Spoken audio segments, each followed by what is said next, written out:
안녕하세요. 파인더스의 송현정입니다. 오늘은 역사상 가장 위대한 문화현상인 르네상스가 꽃피웠던 피렌체 이야기를 해보려고 합니다. 이탈리아의 작은 공화국이었던 도시국가 피렌체는 15세기 초에 메디치 가문의 지원으로 르네상스의 천재들이 모이는 요람이 되었습니다.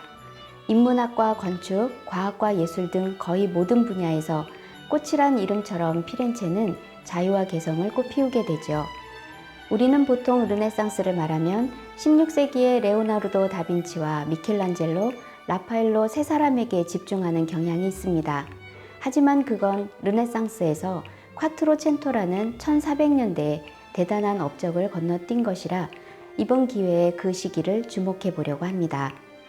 그런데 왜 르네상스가 꽃핀 도시는 로마가 아니라 피렌체였을까요?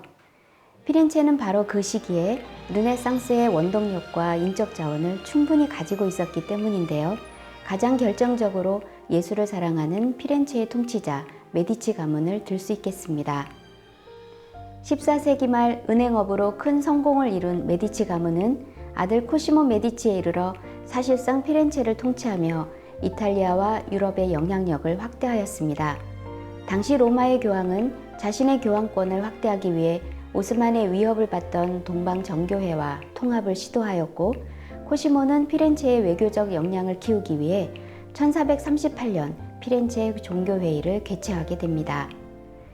종교회의에 참석하기 위해 콘스탄티노플에서 온 동방교회 대표단 플라톤은 기독교 신학을 위해 스콜라주의보다 플라톤 철학이 더 적절하다고 말해 코시모는 큰 감동을 받게 됩니다.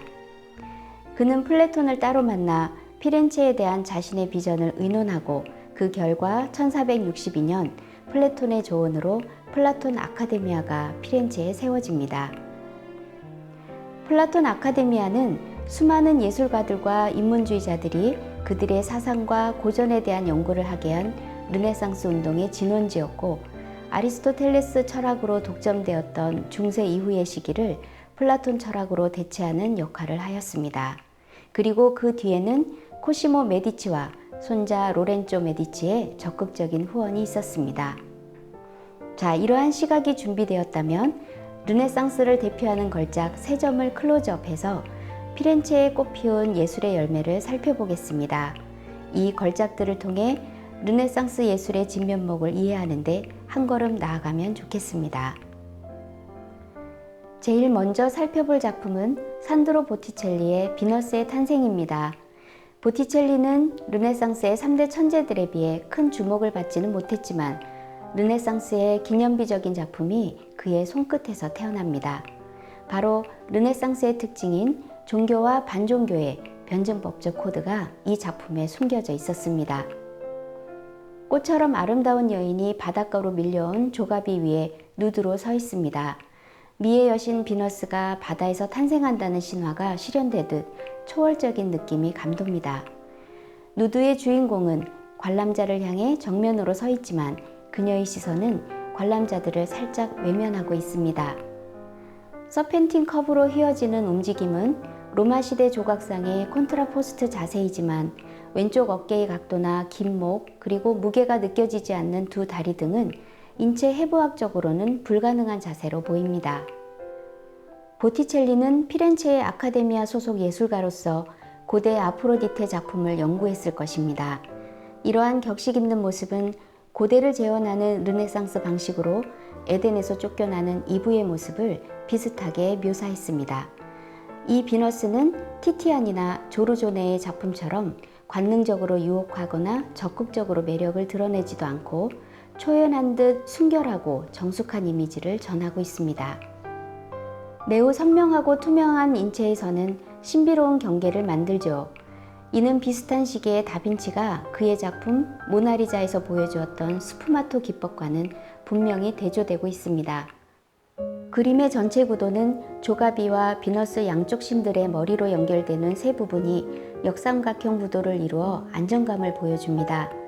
비너스의 왼쪽에 서풍의 신 제포로스가 꽃의 요정 클로리스를 안고 함께 부드럽게 서풍을 불어 조개 위의 비너스를 바닷가로 밀어보내고 있습니다. 오른쪽에는 꽃무늬로 수놓아진 드레스를 입은 계절의 여신 호라 중 하나가 육지에서 비너스를 영접하며 가운을 들고 서 있습니다. 등장인물들만 봐도 보티첼리는 이 그림에서 그리스 로마의 신화를 재현하고 있다는 것을 알 수 있습니다. 불어오는 바람 때문인지 바다는 잔잔한 물결이 일어나고 해안가는 수평선과 연결되면서 공간감이 깊어집니다.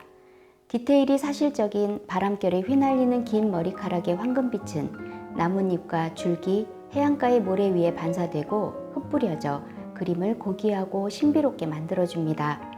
짙은 초록색 나무와 어슴푸레한 파란 하늘, 점잖은 옥색 바다 등 세계 축제도 현 세계에 비친 이상향을 연상케 합니다.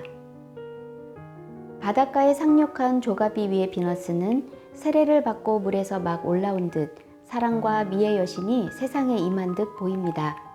마치 예수의 세례가 공생의 사역의 시작을 알리는 의식인 것처럼 보티첼리도 비너스의 세례가 이 세상에서의 사랑과 미의 사역을 계시하는 의식으로 그렸습니다. 그림에는 정치적 의미도 형상화되어 있는데요. 비너스가 도착한 곳을 보면 월계수 나무가 보이고 꽃의 요정이 사방에 꽃을 뿌려놓았습니다. 피렌체는 꽃이라는 뜻이고 로렌조 메디치의 이름은 로렐로 불렸기 때문에 비너스의 도착은 곧 로렌조가 피렌체를 사랑으로 아름답게 다스린다는 메시지로도 해석할 수 있습니다. 더구나 보티첼리는 이교의 사랑과 미의 여신 비너스가 은근히 기독교를 상징하는 순례자처럼 조개를 타고 육지에 상륙한 것으로 묘사했습니다.